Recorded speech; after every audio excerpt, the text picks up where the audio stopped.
I have nothing to say. I got something to say. Trevor? Smells like Updog in here. What's up, dog? Nothing much. How about you? Not much. I'm Omer. I'm Trevor. And this is O. T. Graps. What's up, everyone? John Keegan. I see you in the chat. What's good, my guy? Yeah. We got a lot to talk about in the wacky world of professional wrestling. Did we freeze already? What? Yeah, we definitely do. Yeah, we got a lot to talk about. Fellas, be sure to hit that like button. Go over to youtube.com/@OTGraps and subscribe. My boy Trevor, how you doing? I'm good, sir. How are you? How's everything? Well, I'd be even better if that no good, dirty, rotten Swerve Strickland didn't hurt my mustachioed brethren this past Sunday. He forced Hangman Page to go to a place that he didn't want to go. And we're going to talk about that. We're going to talk about all things AEW All Out. We're also going to talk about AEW potentially going on Fox. Trevor, I don't know if you caught up on this, but I'm going to catch you up on everything that's happening in that world. Raw is going back to 2 hours. I mean, this is a wild, wild time for wrestling. Raw 2 hours, SmackDown 3 hours. It doesn't make any sense. Dynamite or Collision potentially might go to 3 hours. Actually, like that's the crazy thing. But we'll talk about it, guys. Gonna be a lot going on here. CC acknowledging the most. Acknowledge me. Acknowledge the mustache. Well, he's not the only. I'm not the only one who has a very nice mustache because Trevor, we have a special guest joining us today. We have not the current AEW World Champion, but someone who fought for the AEW World Championship this past Sunday at All Out. We have Jacques Perry. Jacques Perry, why don't you come say hello? Bonjour, Monsieur Souton. Comment ça va? Bonjour, Jacques Perry. Bonjour. How are you, my good friend? I am good. I almost thought I wasn't going to see you this week. No. Yeah, you see, I'd like to make a special announcement because I have officially signed a multi-year deal to stay with OT Graps. Oh yes, you will be seeing a lot more of Jacques Perry. I might even come and bring my cousins, the Young Bucks. Yes, that would be very fun. It's going to be a pleasure to have you here on the show. Yes. Oh, did you watch my match?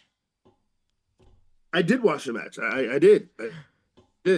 What did you think about Mr. Dragon cheating to win? He cheated to win? Yeah, oui. Oh, how did he cheat? I don't think that's the reason. I don't think that's how he cheated. Anyway, what did you think about my match? I thought it was a good match. I thought it was a very good match. I thought it was very interesting that you sacrificed yourself at the end. You see, I am a scapegoat. This is what I do, Monsieur Souton. I have to sacrifice myself for the betterment of others. It's just like Monsieur Jesus Christ. I am basically the Jesus of wrestling. I mean, you are a like, what's the word I'm looking for? You see, if you will, for your brand. Oh, oui. Okay, Monsieur Soudan, it's very late here in France, and I have to run, but I appreciate you taking the time. I appreciate you too. Hope to see you soon. Thank you, Jacques, for another wonderful call, and we'll hope to have Jacques Perry and friends back very soon. Oh, friends. Oh man. But Trevor, let's talk about AEW All Out because I do want to get your thoughts on this.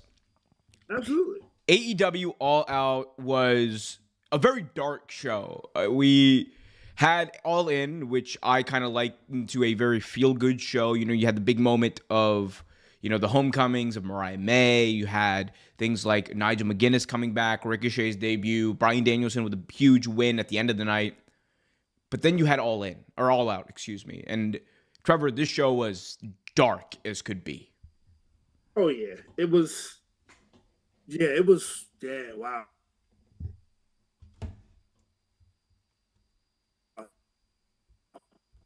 Like, I didn't think about it like that. Wrong. Like it was fun to watch, and it was a great follow up. Did I just You're freeze? good. You're good. Keep going. A great follow up too. Yeah, a great follow up too. All out, but it was dark. The theme of it was just very, very dark, very kind of menacing to a degree too. Yeah, I mean, multiple murders almost happened before our eyes. You Yes. had like all of the feel good, like the feel good energy of like that Bryan Danielson win was taken literally out of its lungs in that now infamous like segment, which we'll talk more in depth about later. But I think the message and the story that's being told was like we had this ultimate high at All In. Like everyone's on top of the world. The company, this is a big moment for the company, another big stadium show. All Out comes around and we're all expecting like a great pay-per-view.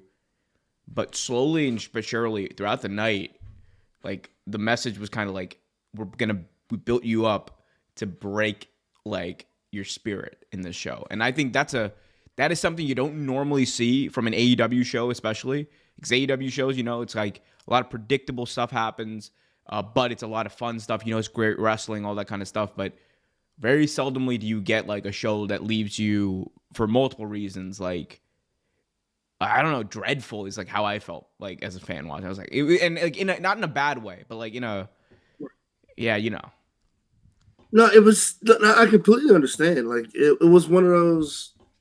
Like I felt that during like WWE shows, right? But like even some indie shows that I've gone through too, especially the deathmatch shows. Of course, like that makes sense to feel that energy. But like even just watching it, it was a different style. It was less PG and more gearing to like PG-13 kind of R type thing. Like it was the the the whole like demeanor of it and the whole atmosphere of it was totally different. Like you said, first the feel good show. Now this one is this is the one where this is the one for the adults. Last one was for the kids, make you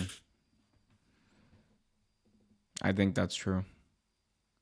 feel better. This one's for the adults, and it was a great and I mean it was a great show. But like honestly, that one I would have put the kiddies to bed. Honestly, Mm, that was yeah. That I think you're right. Like this was like this was like this really was a put your kids to bed show, and I think like that dichotomy, being able to do both, is something that you know AEW like is very careful about towing that line. oh yeah, In the past absolutely. they haven't been, but like now they're like you know kind of a lot more careful of it. But it's really cool to see that type of stuff, and the storytelling was amazing. Like for through and through, the Oh yeah, storytelling was oh absolutely yeah, amazing. great. I mean, if you really think about it, especially well the part we're going to talk about later, but like that story that we're going to talk about that was been brewing for a while now. I mean, you could pretty much see it. Like it was one of those things that was just happening. Um, yeah, and then with the addition of the new member, pretty much that even made it even more. Hello, even more. Evident. Yeah, absolutely. It's gonna be interesting to see. So, you're showing off, Yeah, gonna be interesting to see you're where showing off AEW. new things. I might as well introduce him real quick. There we go. I might as well introduce him real quick since he's here. There he is. There he is. This is my new puppy. This is Gumbo. Everyone say hi to Gumbo. Hi, He is a Gumbo. 10-month-old pitty mix, and I rescued him from a animal shelter. So yeah, I thought I'd let him because he's gonna be coming in and out because he just you know,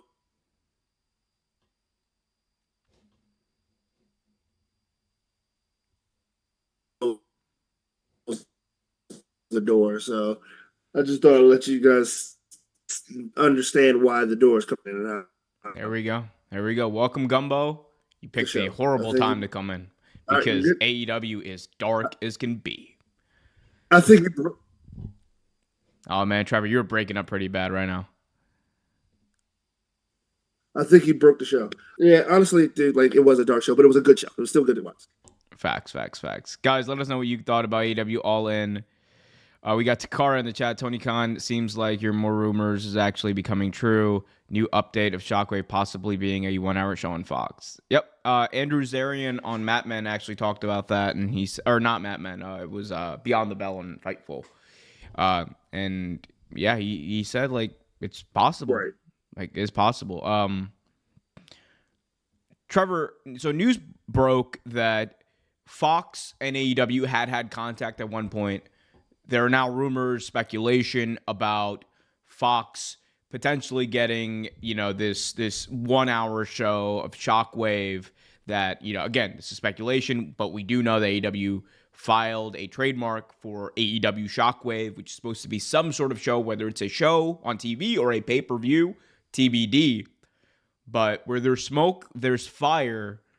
What do you think about this? Like we know that like essentially Collision, Dynamite, those are staying on WBD. Those are staying on Warner.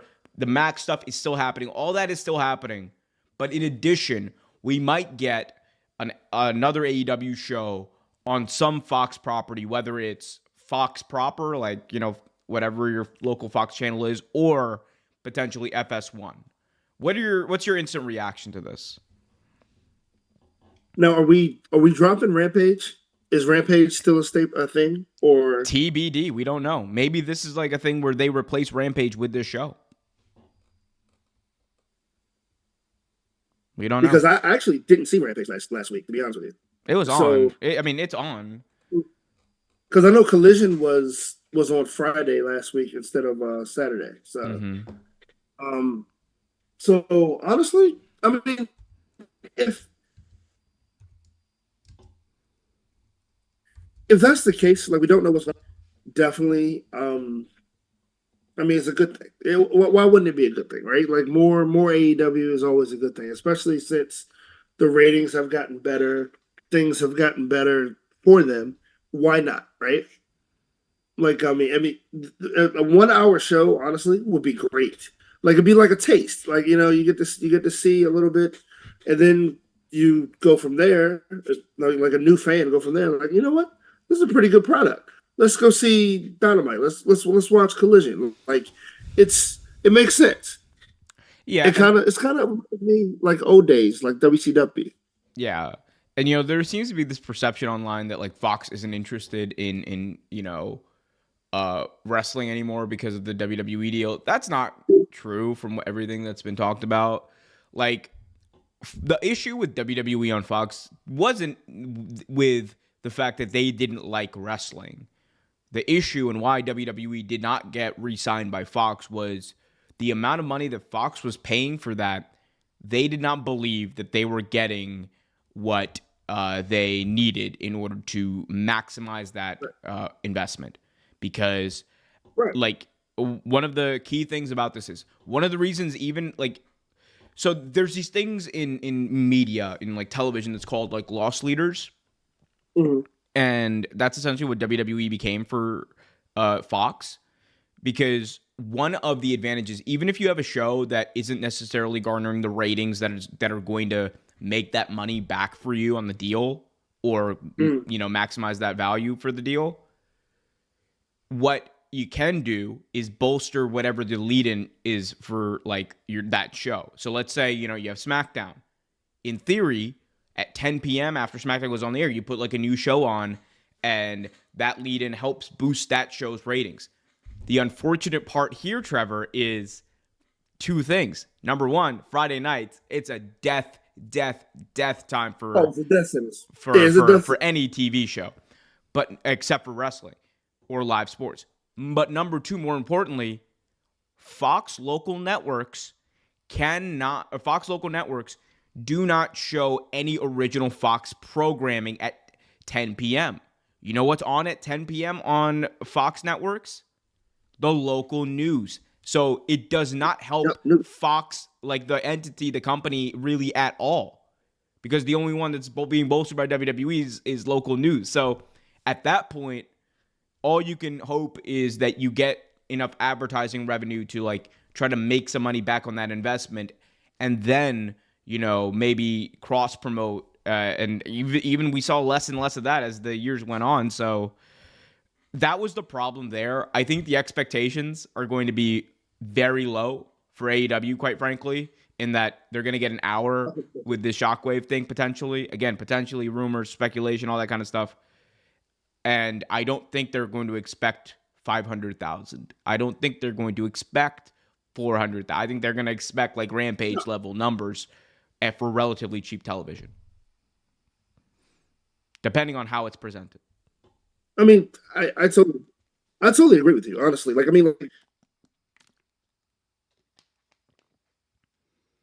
the thing is that a lot of people don't realize that Fox and WWE dates back to the '90s. Saturday Superstars used to be on Fox, like until they moved to the USA. Like they've always had a relationship with wrestling and a relationship with WWE, well WWF back then, but it was never because of they didn't like wrestling. It's like you said, it was the price tag. Now, if the price tag was right, then they probably would have kept it a lot longer. And wrestling expanded and also evolved over the years. So, like Saturday Superstars became an outdated type show. Like shows like Saturday Superstars became outdated, which is why they stopped doing it on WWE on Fox, and WWE kind of dropped it altogether. Mm-hmm. But honestly, I could see AEW doing something like that that will probably work. And like you said, it won't be like 5,000. It won't be like 6,000. It'll be little, but it's fine because of what AEW is trying to accomplish. I think it's going to be like a velocity level show, which is not bad. Yeah, Like it gets people on television, it gets people television time, it gets people exposure and experience in front of cameras. That's a good thing. absolutely. It's not a bad thing at all. Like I said, kind of like an appetizer. Get people's feet wet and then move on to the bigger shows. That's why I think like the ratings discourse around like all this kind of stuff is such BS. Because like, where were all of you talking about the velocity ratings in 2004? Right. Where was that?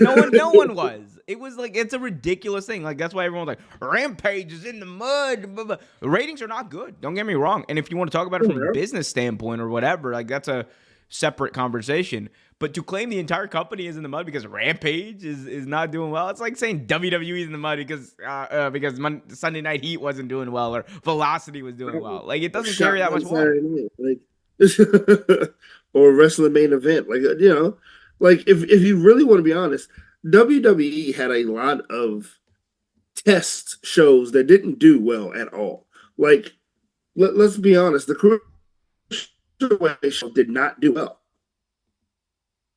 It was kind of annoying after a while. Like the show that they had their own belt with Drew Gulak and guys like that. Like that show was absolutely awful. 205 Live, baby. We love that. Oh, man. Hey, Take me back to 205 Live when the bastard Pac was on there. Shout out to him. oh dude, when the show was good, it was good. But when it went down, it went down It quick. went down, didn't it? You know how you know when the show went down when Enzo Amore is your world champion. My name is Enzo Amore, and I am a certified clout chaser. And anyway, all right. Before I get in any more trouble, guys, be sure to hit that like button. Let us know in the chat what y'all want to talk about. No. Oh man. Yeah, shout out. But Trevor, there was a pay-per-view. And there were two big moments. So I just want to start off by asking you this. Is Swerve versus Hangman the best feud in AEW history? Oh, absolutely. Absolutely. Hands down. Now, it's sorry, follow up quick. Okay. Is it also the best feud in wrestling right now? Yes, it became the best feud in wrestling when WWE kept milking CM Punk and Drew McIntyre. Tell him, The, Trevor. it Cook it him. is the best feud in wrestling right now. Like it's ever evolving. They even took a break from it. Like they literally took a break from it and came back, and it's still the best damn And story on Trevor, TV. they work that break into the feud because They Swerve did. because Swerve Strickland said, when you were taking time off, I went by your house. I drove past and I saw you hold your pregnant wife's hand on the way to the hospital. I was like, hey, yo, this man is Right. It evil. was, dude. Like it's done masterfully. And don't get me wrong. Like I and I preface this by saying that I'm not trying to take anything away from WWE when I say this, but WWE doesn't take the time to nurture stories the way AEW does. You see, I'd Did make you the hear me? opposite. I'd make the opposite argument. I think WWE takes too much time to nurture their stories because they I'm just still here. we see you. We see that booty. Um, Oh, Lord. but no, but like I think WWE takes way too much time fleshing out their stories lately. Like that's been my biggest critique of Triple H's booking. It's just like everything's so long and like not even long in like a oh my god methodically long. It's just long. It just takes a Yeah, it's while to get to where we're going and it drags. Lately with AEW, that is not something you can say about, especially the major stories that they've had. They have been hitting it.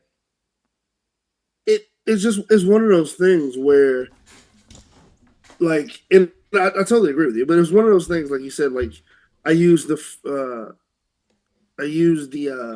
phrase milking. And that's what it was. They were milking it. They milked their stories. And honestly, I'm glad that they didn't, but they almost ruined the bloodline story, which was There's still time. done masterfully. There's still time. Oh, they're ruining it now. But the initial bloodline story, they did perfectly.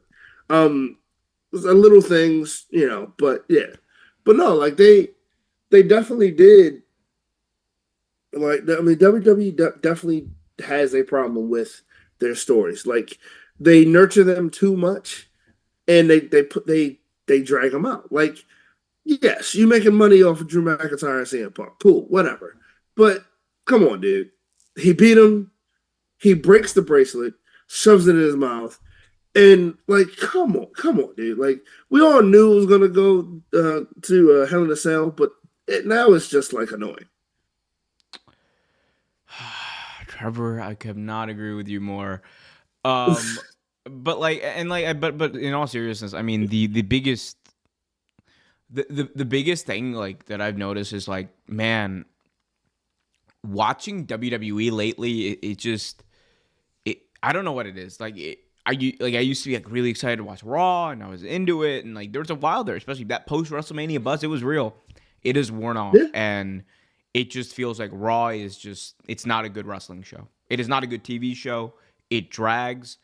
Hopefully, the 2 hour format that we'll talk about later does kind of fix it a little bit over the next couple of months at least. But Raw isn't to it me it's just not a show worth watching live. no, and actually, and the sad part is, SmackDown is starting to turn to a show that's hard to watch, which, and believe it or not, although a lot of people would disagree with me, it's not Cody's fault. It's not Cody's fault at all, honestly. No, if anything, It's Cody's like the main reason that I tune in. Cody and LA Knight are the only Yeah. reasons I really turn Yeah. in, And the and I potential was of Roman perfect. coming back. That's but like even then it's like maybe he comes back with his steel cage. I don't know. I just think right now, man, AEW is really beating WWE when it comes to storytelling. They are. They are. I mean, a lot of people would disagree. A lot of marks would disagree with you on that. I'm almost positive.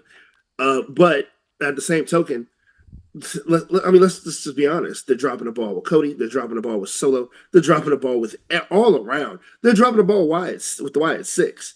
Like, I mean, we can sit here and nitpick all we want, but the truth of the matter is, right now, as far as storytelling, as far as overall show, Dynamite is probably the best wrestling show on TV right now. I don't think it's close. I really don't think it's close. It's like Dynamite, NXT, Collision. Like NXT is a great show right now. Oh, it really is. When you sit down and watch it, it really is. And a lot of those guys that are coming up, oh my god, like it's fun to watch. But It used to be like a meme that like we picked the time to do this podcast during NXT because like ain't nobody watching NXT. nobody watches it. And now it's just like, and now Trevor, it's like kind of flipped completely because it's like, I mean, NXT is like a really good wrestling show, and like not, but like we're not moving the time of the podcast because like logistically that'd be a nightmare because you can't do Mondays because we're not going up against Raw or Monday Night Football. I gotta watch football. Nope. Can't do Thursdays because Thursday Night Football. Can't do Wednesdays because Dynamite. Because we Dynamite, yeah. can't Friday do, like, we made it.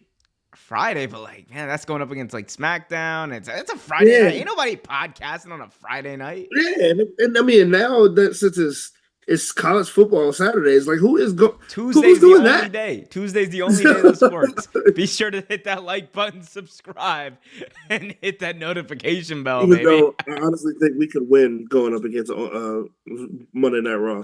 I don't know about all that. The numbers they pull in right now are kind of crazy. It's that like thing is WWE is one of those things like they got competent booking back and they are literally like too big to fail at this point. Oh yeah, absolutely. We got Jermaine in the chat saying, "Sorry, hot take. Hangman versus Swerve feud was always better than Punk feud." That's not a hot take. Kenny versus Hangman was a little better than the Kenny storyline. Touched the heart. The Swerve versus Hangman ripped it out. Yeah. No, Jermaine, that's not a hot take. That is absolutely fact. The CM Punk storyline was good, but this was always better. Always better. At All Out 2024, Swerve Strickland and Hangman Page did some of the most unbelievable shit to each other that I've ever seen in a major professional wrestling match. I've seen some shit in deathmatch wrestling. I don't think I've ever seen a powerbomb on a cinder block in my life. An ungimmicked cinder block. This match was insane. It is something that is not everyone's cup of tea, but I think you could make an argument that that match is exactly what this feud needed it to be. Yep. This was being built up as a match where these two finally, after months and months and months, got their hands on each other and wanted to kill each other in that ring, and they did everything but that. And my God, like the spots in this match, you mentioned the cinder block. Hangman got scraped after taking a vertebreaker on that cinder block. You had the power bomb on the cinder block.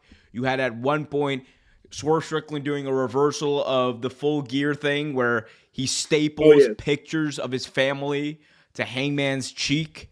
You had barbed wire, a steel cage, both of them hitting each other with their finishing moves, which I thought this was really a good wrinkle here, Trevor, because they were not going to finish each other off with their finishing moves. Nope. The Swerve Stomp, nor the Buckshot, nor the Deadeye were going to finish this match. This finish needed a kill shot, and we got it in the form of one of the most insane chair shots I've ever seen live. The live feed cut out of it on the pay-per-view, so those of you at home did not get to see it. I was in Chicago. I saw that thing, and that chair went into a million pieces. Oh, wow. That was a nasty chair shot. I am not a big fan of chair shots to the head. Allegedly, reportedly, it was a gimmicked chair, and the impact was somehow measured, but it's still a nasty chair shot. What did you think about this match? Dude, I've like I said, I watched death matches. I've been in death matches. This might be the most brutal match I've ever seen, and that says something. that says something. This is definitely the most brutal match I've ever seen on a live, like, popular promotion. Um, and I'd also say something when when you had Terry Funk back in the day wrestling and things like that. But this is one of the most brutal matches I've seen in a long time, and it was done beautifully. It was if that exists, if you can find beauty and brutality, it was a beautiful match, and like it played out with the story excellently. It left you wanting more all through every spot. Left you wanting more. Even the ending left you wanting more. It was this might be one of the best matches I've seen. One of the best hardcore matches I've seen to date. This man, Hangman Page, was so mad at Swerve Strickland that he pulled out an epidural needle And stuck him. and injected him. We still don't know what. You see, in my head, it's like I think he injected him with some sort of like sedative that like that like that like made him loopy or like put him down like horse tranquilizer or something, and then he was like, "You're right there," and bam. That was crazy. People online are going nuts too, by the way. They're like, I don't know how you follow this up. You can't. This has to be the end of the feud. Otherwise, Swerve's going to come back, Hangman's going to come back, and they're going to have like a shootout or something. Which I would not be opposed to, Trevor. Dude, at this point, that's the only thing they haven't done. I look. Give it to me. Do it. Hey, Tony Khan, you listening? Give me Hangman's Got a Gun. All right. That would be the wildest thing. They actually might lose their TV contract if they do that. Oh, they definitely would. They definitely would. I mean, hell, Brian Pillman pulled out a gun on national TV. I mean, could you imagine Hangman's Got a Gun? He's like protecting his family. Swerve like runs in. My favorite thing, by the way, of like that Pillman's Got a Gun angle that they ran back in '97 or '96, whenever it was Austin's reaction initially to the gun was he ran away when he saw the gun. Yeah. And then when Kevin Kelly is like explaining, he's like, Austin saw the gun and he ran away. Oh no, he's back. And like you see Austin coming in the shot and he's doing he's talking that talk. And in the middle of it, you just hear, you gotta shoot me. Well, shoot me. I'm like, yo. Dude, it was the greatest thing ever. And I think what really capped it off and made it funny was people didn't realize they were best friends. So this is something they've been mulling over for a long time. And like Stone Cold talked about it like years later. They said, after we grabbed a beer and started laughing. Look, Tony Khan, whatever you got to do, that make that like last 30 minutes of Dynamite at TVMA, give me Hangman's Got a Gun. That would be insane. Dude, that would be absolutely insane. Absolutely. But with all that happening, that wasn't the only insane match that happened that night. Trevor, there was a murder attempt at AEW All Out. Bryan Danielson, after defeating Jack Perry, celebrating with his Blackpool Combat Club teammates in the ring, was turned on by Claudio Castagnoli, Pac, and Jon Moxley. After Moxley delivered a kiss and they raised his hand in victory, we had my boy Jon Moxley take a plastic bag on some Terry Funk 1989 shit, put it over Bryan's head, and literally choke him out on live pay-per-view. One of the most insane things I've seen live. Being there, you can only imagine what my reaction was. Oh, I can, yeah. I apologize profusely to the children that were sitting in front of me because I was mad. Look, this is, I would never and I will never jump the guardrail at a wrestling show. It will never happen. This was the closest I ever got to it. I wanted to save Bryan Danielson. I wanted to save that man because I was like, no! I was like, poke a hole! Someone poke a hole, damn it! I was saying the same thing. Poke a hole. Pogo. It was crazy. I mean, you know what I loved about this though? Like the little nuance. So Claudio was the first person to lay hands on Brian. He hit him with that surprise uppercut. Yeah. Brian didn't sell the uppercut No, he because didn't. instead the camera zooms into his face and Brian has like the saddest, like shocked look on his face I've ever seen. Like that uppercut hurt him so bad that he literally like went into shock. Like I cannot believe. Like what? Like What is Claudio? happening? Right. Oh man! And then we saw what happened. Mox has been talking and throwing shots at Brian. Marina Shafir shows up, and the entire time, Trevor, poor Wheeler Yuta. Yeah. The Pac literally held him. Like he's trying to get like, what is going on? He's grabbing him. Poor William. Poor Wheeler Yuta being held back, and this was just. It's obvious that something is happening. We are not sure what, but there seems to be like that line that Moxley said. This is not your company anymore. There seems to be some sort of an invading force. This has to be it. There's got to be. I'm not sure exactly what's happening, and it left a lot of wrestling fans kind of confused, myself included. But there's something happening, and honestly, I'm here for it. Yeah. I mean, that's the big question. Do you think it's going to be Shane? You know what? I think it might, but at the same token, what's the angle, right? Like, is it going to be a modern day NWO takeover, or like what's the angle? All right, Trevor, stick with me now. All right, let's come on, matchmaker. All right. So,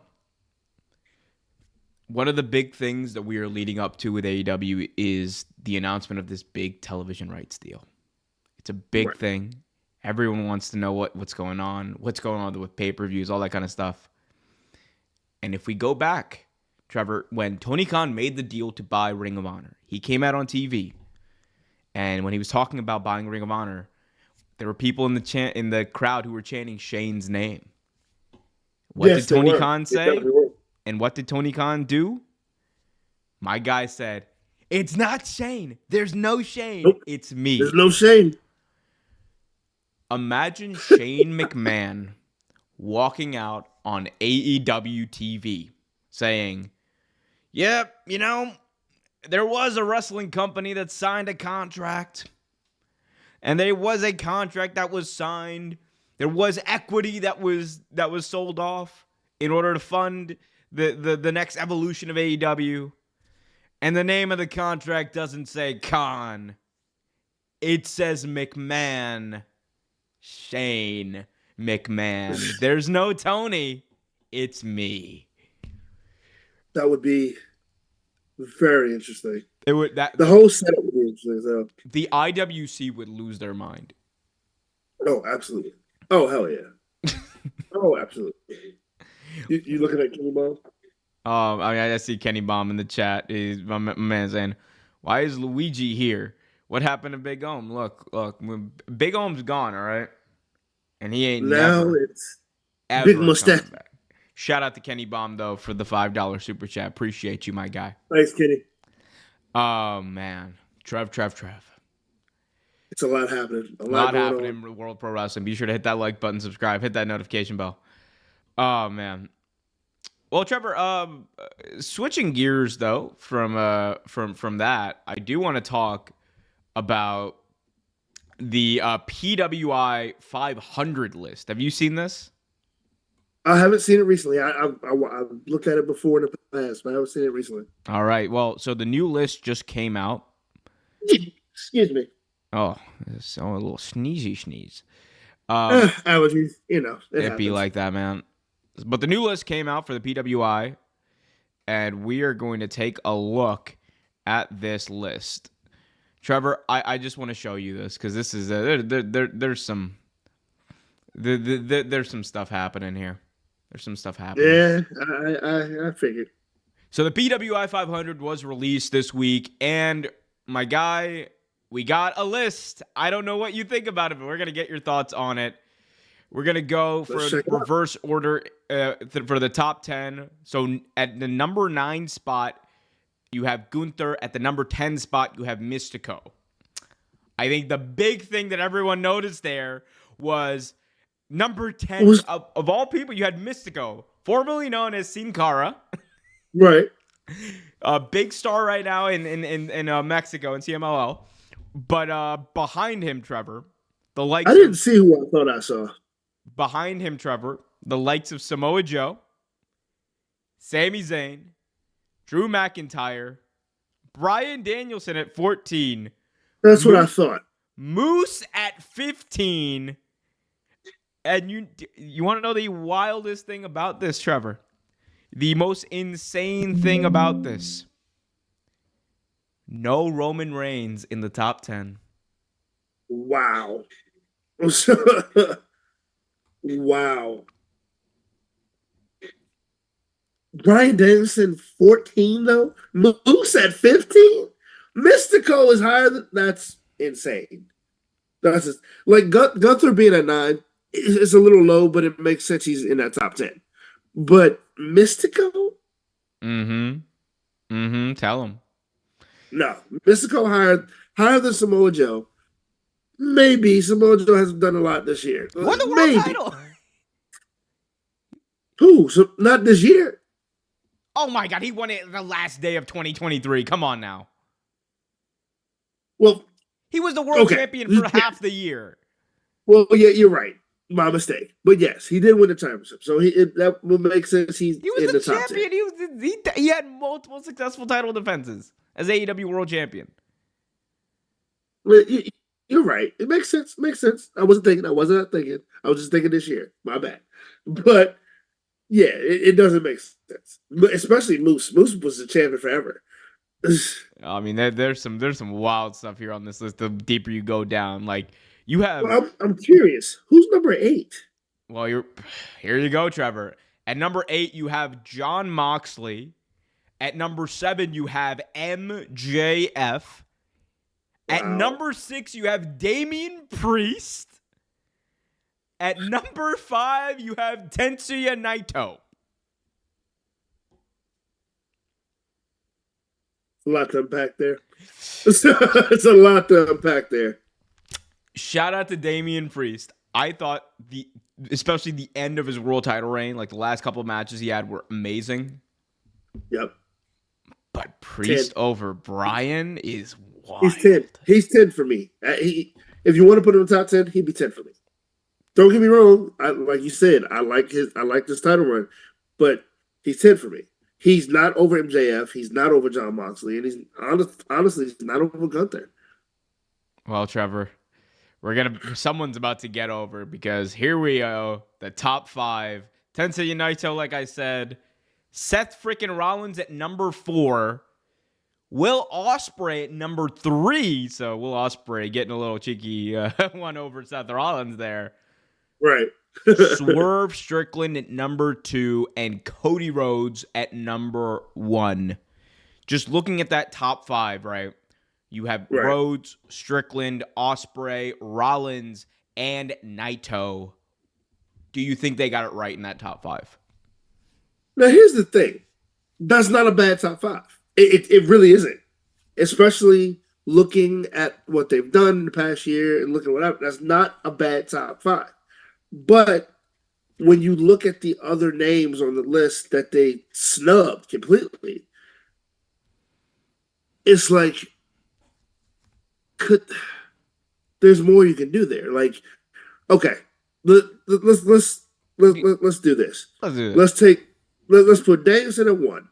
Oh, that's. I'm not even going that far with my Danielson takes. I mean, you could. You definitely could. I mean, look, he's top 10 for me for sure this year. Yeah, like I mean, okay, let's be even more generous. Let's put Danielson at 5. Put Danielson at 5. Danielson at 5. Now you have Cody, you have Swerve.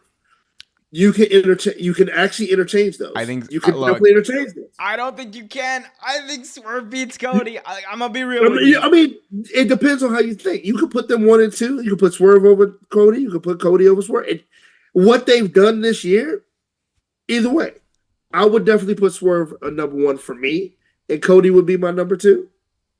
I But yeah.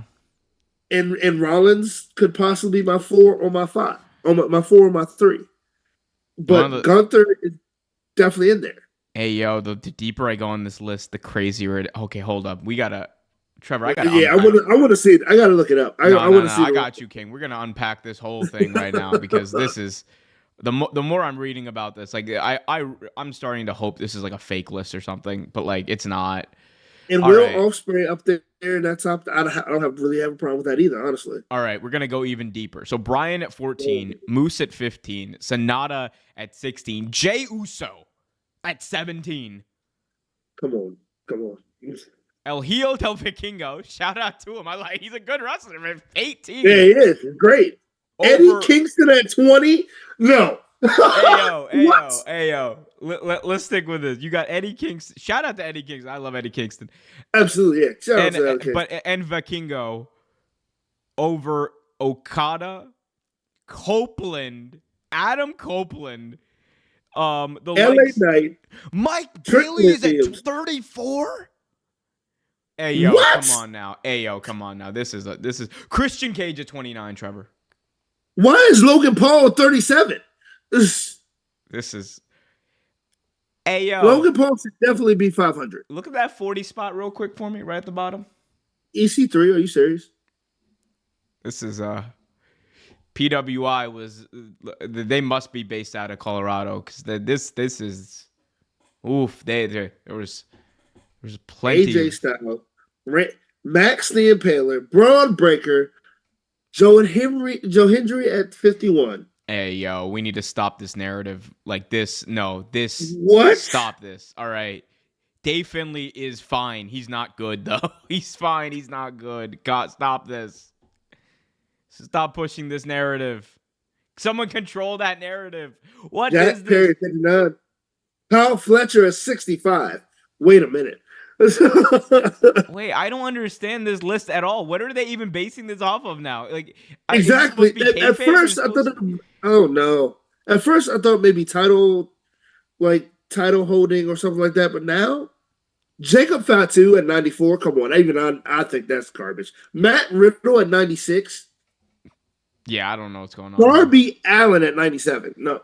Yo, I'm shout done. out to the PWI though. The committee does a lot of work on this. Shout out to them. But like, Absolutely. I do not. I love agree. PWI, but I this just don't agree. It is what it is. I used to buy that magazine back in the day, but this is ridiculous. So did Cody. Cody actually very graciously accepted that. Shout out to Cody for being one of the few top guys who like acknowledges like wrestling media to the extent that he does. By the way, Dude, I used to this just shows how my age. I had a subscription to WWE magazine. bro, Vic Venom, bro, he was the shit, bro. Dude, Vic Venom was the man. Awful. He was the man. Oh man, we got Jermaine in the chat.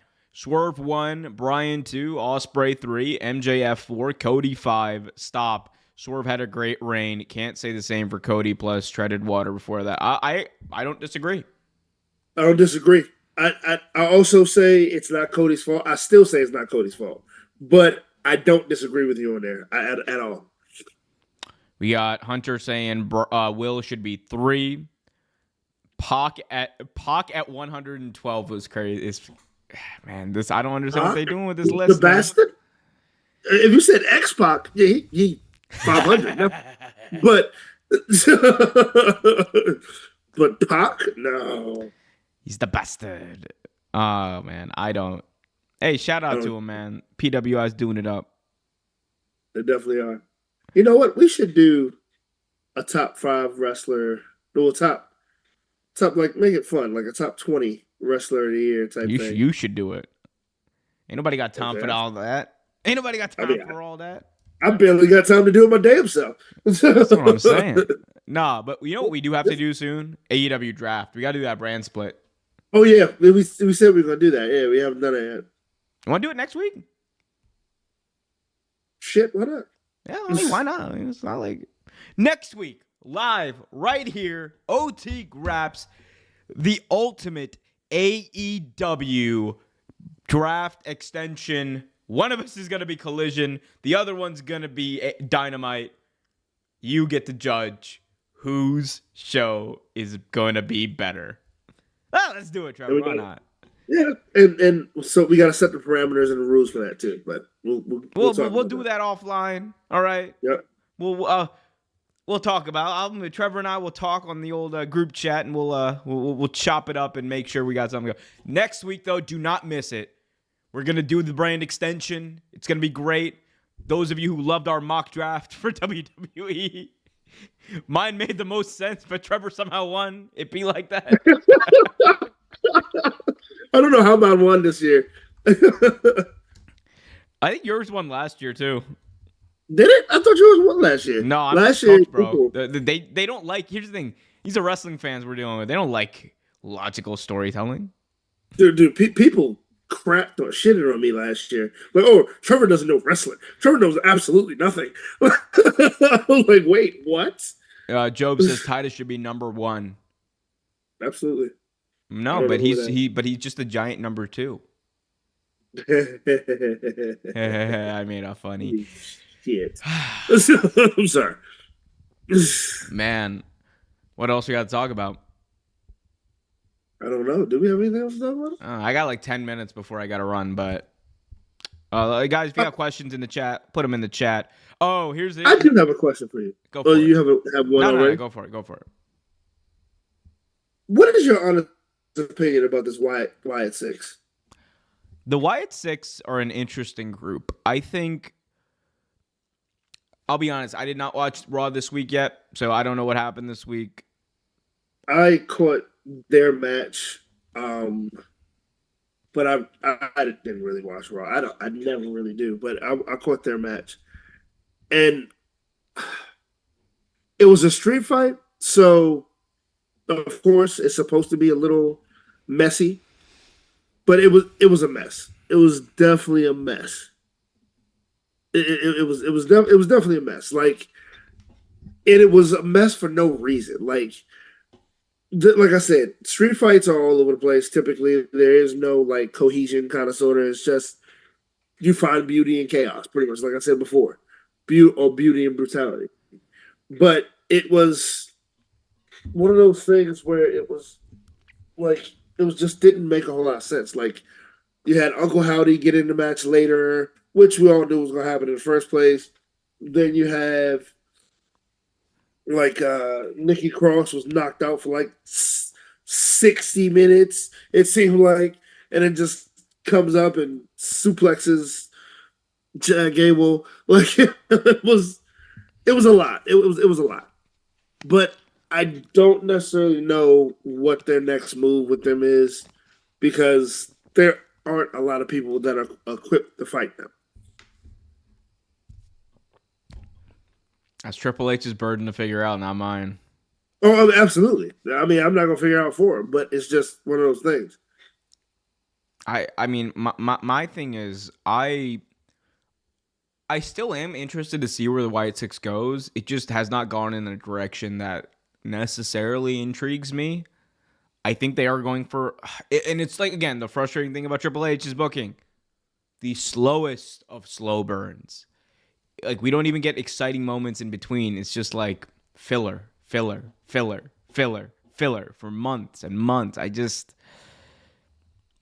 Is what it is. I don't know. Yeah, I don't know. Right. It's just one of those things that he's gonna have to figure out. It's, you and your mustache. I'm having fun with this today. I don't think this is going anywhere anytime soon. Oh, man. But yeah, we'll see what happens with the Wyatt Six. Oh, yeah.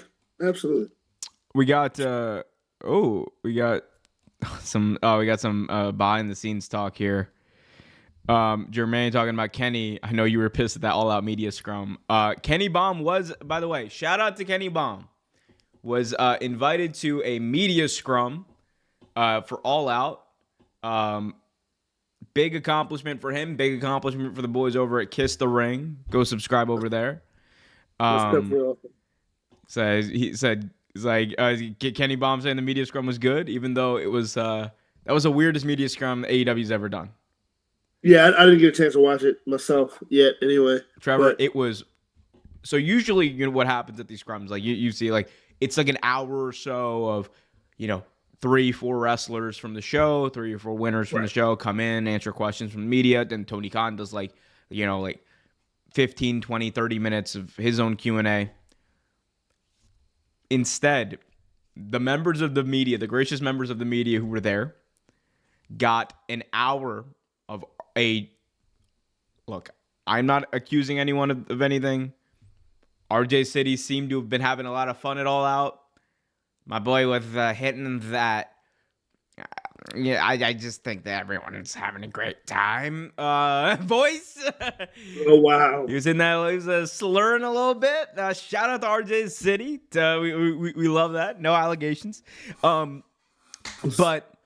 RJ. So you had RJ City. You had like the other presenters, and again, Evil Uno came in. Smart Mark Sterling came in for this post show. Like an hour of that. So the media is just sitting there watching that, and like everyone at home's obviously watching that. And then Tony Khan comes in, answers 3 questions in like 10 minutes, and then leaves. Jesus Christ. And Kenny Baum said, "Nah," it's like he wasn't mad. I can confirm. I didn't wait for Kenny outside the arena. He was not mad. But shout out to him. Yeah. I'm glad one of us got into the media scrum, Kenny. One of us did. AEW's cooking me right now. Shout out to him. They put on a great show. I'm there as a fan. There you go. How can AEW carry their pay-per-view momentum into a TV show? Look. Listen, they've been doing it. It seems like. Look, by doing what they're doing this week, they've announced that Moxley will answer questions about what happened. They've announced that there's going to be a tag team casino gauntlet match, which, by the way, man, I think AEW's found their match, their Royal Rumble, whatever you want to call it. That casino gauntlet match is like it's heat. That is heat. They found it. Oh, absolutely, absolutely. Oh, I know another thing I'd never touched base with you. We were talking about how AEW needed to fix their tag division. I think the Grizzled Young Veterans was a decent pick. Wasn't a great pick, but it was a decent pick to open it up. But they're not it though. They're not it. But they ain't better than FTR. I'll tell you that much. Yeah. Shout out to my mustachioed brethren in FTR.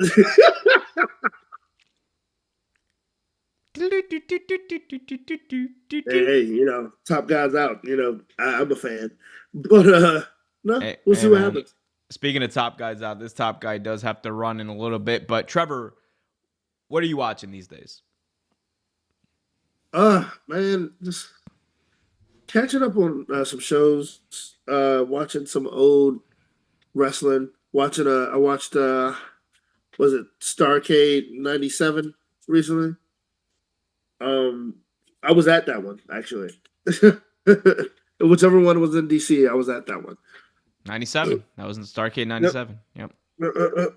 And so yeah, but rewatched that. I forgot. That was a pretty good pay-per-view actually. It wasn't terrible. Anyway. It was I would argue it's one of WCW's best pay-per-views ever, and then that ending was just bad. No, the ending was awful. It was a good look, Sting winning was the right thing, and I liked it. And then you saw that Hulk Hogan.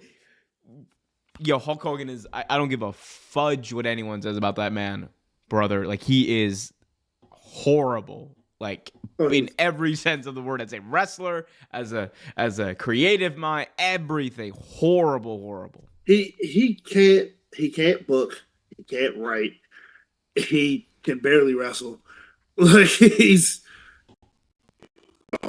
awful. Like that ending was bad because of him. Mm-mm-mm. Damn right it was. But for me, I'm watching a lot of football, man. Football season is back. Yeah, I've been watching a lot of football too, and apparently Gumbo, my dog, is into football as well because he was watching football with me all Sunday. So Yeah, Gumbo doesn't sound like a Cowboys fan to me, though. He sounds like a New Orleans he's a Saints Saints fan. fan. Yeah, he got He's a that. Saints fan. He's definitely a Yeah, Saints fan. look at all this Earl on my shrimp. I actually just ordered him a football jersey. Oh, you're gonna get him a little, little Breeze jersey, little number 9. Yeah. Yeah, like that. Yeah, that's cute. Um, look, my Ravens lost by a toe. Yeah, and some terrible calls too.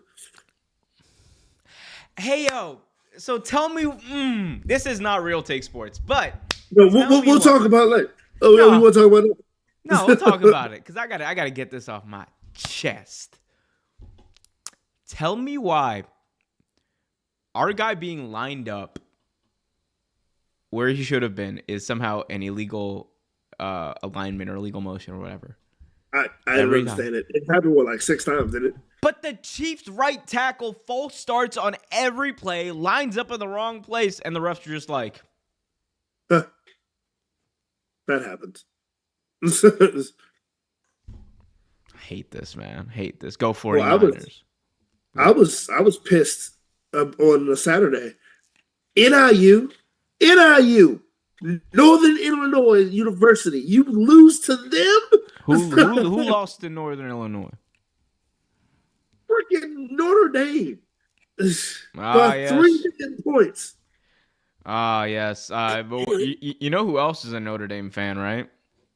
Who? Like, oh, yeah. I love me is a Notre Dame.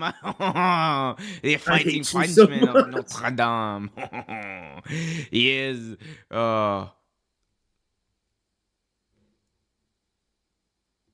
Still there. Oh, merci beaucoup. Oh, look at that. Is there a difference? He left his. You tell us. No, not a difference at all. No. I think it's pretty spot on. Hold on, let me see if it's in the exact right. Is it possible to even get this in the right position? It's as close as we're gonna get. Oh, look at all this Earl on my Look at the Earl on my screen. Guys, this has been a fun show. This has been a show. Trevor, any parting thoughts? Oh man. One thing. This is what is it? Something health month? Like I forget what it is. Today is National Suicide Prevention Day. Actually, it is. That's what I was. Or International Suicide Prevention International Suicide Prevention Day. So, yeah, just take good care of yourselves, guys, and watch yourself. It's coming. The winter is coming, and with winter comes depression, and so just definitely take care of yourselves, guys. We care about you. You are wanted. You are loved. So, just thought I'd let that be said. Winter's coming. Winter's coming. And so anyway, guys, until next time, be happy, be healthy. As always, keep it real. Love those who are far and hug those who are close. And while I talk to Homer. Yep. Bye, guys.